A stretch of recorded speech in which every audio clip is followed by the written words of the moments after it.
Hey, how's everybody doing? This is just a quick video on Sequence Generator Pro and a Meridian flip that I did one night. Looks like up here to the upper right-hand corner, you can see the time to the pier flip is about 55 seconds. So we're just going to go through a few things here while we're waiting. Guiding looks like it's pretty good. It's about half an arc second or so of guiding. This is a CEM60. It's at the Black Forest Star Party in 2019.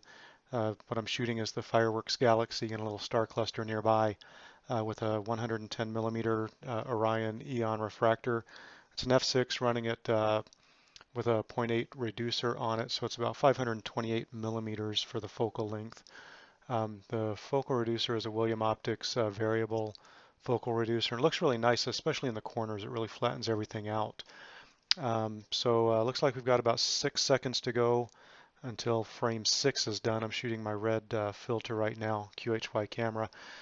Take about 9 seconds to download, and then we'll get to see the results of it. It'll analyze it, it'll measure the half flux radius of the stars, and then it'll go into its meridian flip routine. So what it's doing here is, I'm not sure why, but it moves to the L filter to do this. I probably just have the equipment settings wrong.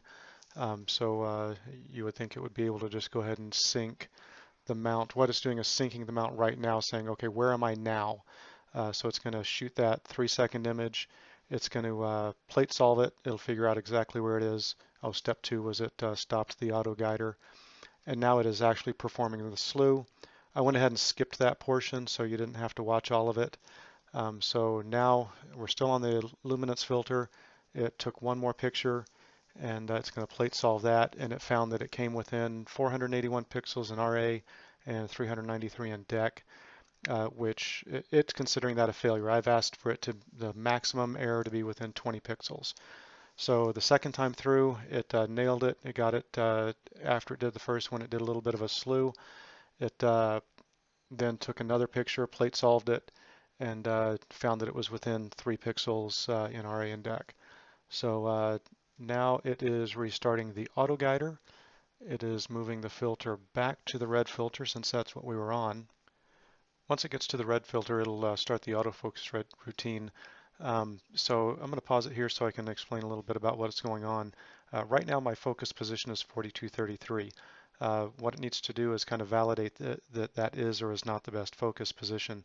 The way Sequence Generator does that is using step values for your focuser, and then it calls them data points or units of those steps.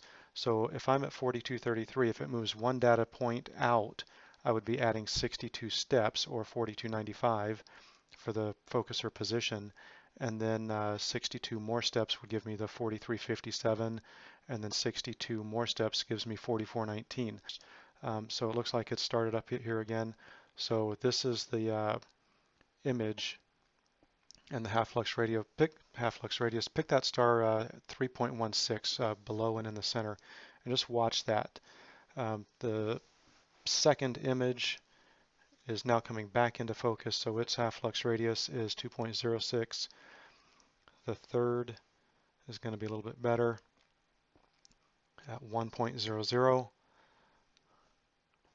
And now it's taking another 3-second image. It's going to evaluate it.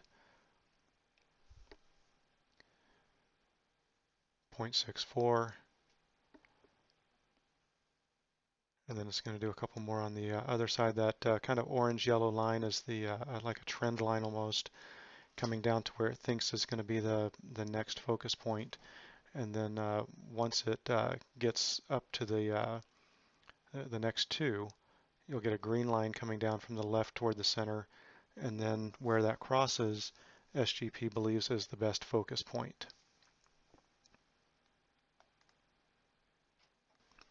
Okay, so there we have the crossing lines, the green lines.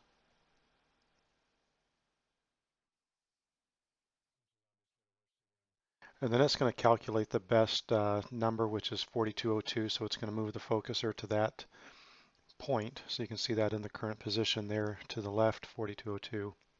And then it's going to start the auto guider again. I've got it set up to settle at less than half a pixel for 10 seconds.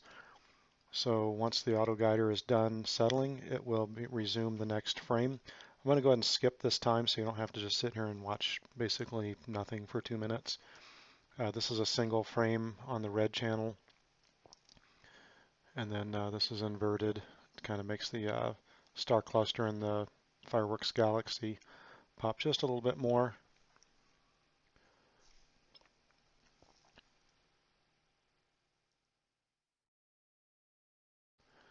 And then this is back to the same individual sub.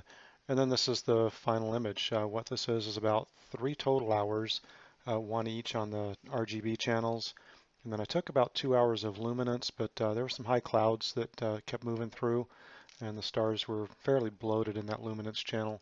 So I ended up tossing all of that and just used the RGB. So hope you enjoyed it. If you have any questions, let me know and I'll try and answer them. You guys take care.